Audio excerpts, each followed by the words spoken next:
Hello, friends. Everything you're about to hear here comes from recommendations given by the experienced technicians at this appliance workshop, so we're going to fix it together.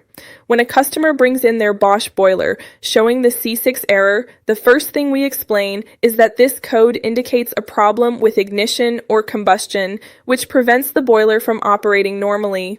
Some customers say, it sparks for a moment and then C6 appears, and that immediately gives us clues about where to start checking. Next, the basics we always inspect are the gas and air supply. We've seen customers mention, the gas was on, but it still wouldn't ignite. And here the technicians explain that even minor obstructions, low gas pressure, or insufficient ventilation can trigger this error.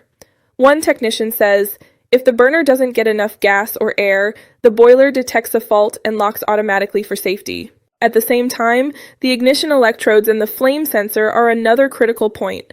Some customers notice it sparks, but the flame doesn't start, which usually indicates the electrodes are dirty, misaligned, or worn.